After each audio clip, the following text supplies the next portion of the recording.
তন্ত্র সাধনা। তন্ত্র সাধনার আগে কিছু তথ্য প্রত্যেকের জানা দরকার। আমরা অনেকেই চাই তন্ত্র সাধনা করে অনেক কিছু অর্জন করতে।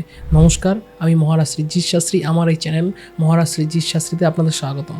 আপনাদের প্রত্যেকের উদ্দেশ্যেই ভিডিওটা বানানো। ভিডিওর কিছু কিছু টপিক আপনাদের নিয়ে আলোচনা করব, সেগুলো প্রত্যেকের জানা দরকার। দেখুন, তন্ত্র সাধনা নিয়ে আজকের ডেটে অনেক ইয়ং জেনারেশনের প্রতি একটা অ্যাট্রাকশন, যে আমি তন্ত্র সাধনা শিখবো, কিছু পাওয়ার গেইন করবো। তন্ত্র সাধনা অনেকে শিখে, কেউ মানুষের উপকার করার জন্য, কেউ নিজের পাওয়ার গেইন করার জন্য। তো প্রত্যেকের উদ্দেশ্যে বলবো, সব সময় সব কাজ হয় না। এটা আগে পজিটিভটা নেওয়ার আগে নেগেটিভটা নিতে হবে, ঠিক আছে? তো তন্ত্র সাধনা জানার আগে তন্ত্র সাধনা সাবজেক্টটাকে জানতে হবে। তন্ত্র সাধনা তো আমরা নিশ্চয়ই করব। তন্ত্র সাধনা করার আগে কিছু কিছু জিনিস আমাকে জানতে হবে।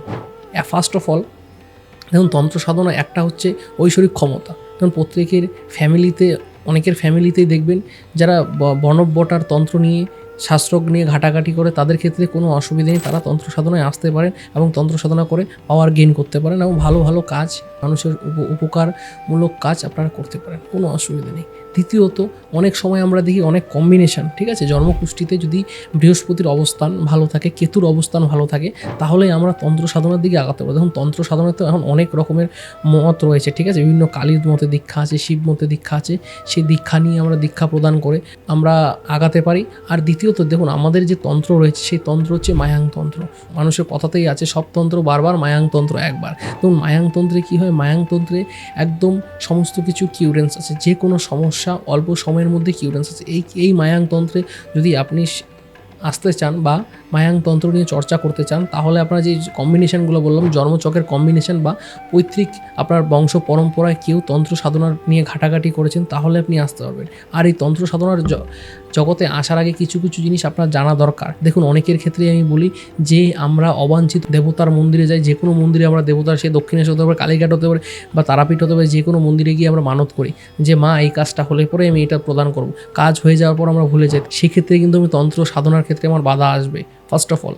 দ্বিতীয়ত, তন্ত্র সাধনার জন্য যেটা দরকার, আপনি যেই বাস্তুতে থাকছেন সেই বাস্তুটা পজিটিভ বাস্তু হতে হবে। সেই বাস্তুতে যদি কোনো নেগেটিভিটি থাকে, তাহলে আপনি কখনোই সেই বাস্তুতে আপনি তন্ত্র সাধনা করে সাফল্য আনতে পারবেন না।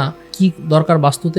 প্রথম কথা দেখতে হবে আপনার যে বাস্তু ডিরেকশানগুলো আছে, ঈশান কোণ, অগ্নিকোণ, বায়ুকোণ ও নৈঋত কোণ, এই দিকগুলো সব কিছু ঠিকঠাক আছে নাকি, পজিটিভনেস আছে নাকি, তাহলে আপনি অল্পতেই তন্ত্র সাধনা শিখে তন্ত্র জগতে আপনি শাইন করতে পারবেন এবং মানুষের উপকার করতে পারবেন এবং দৈব কৃপা লাভ করতে পারবেন। এইগুলো দুটো। তৃতীয়ত কী রয়েছে?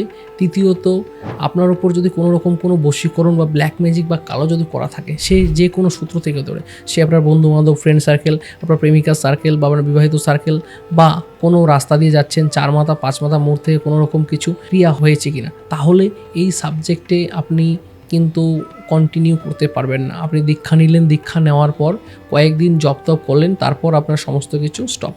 কেন?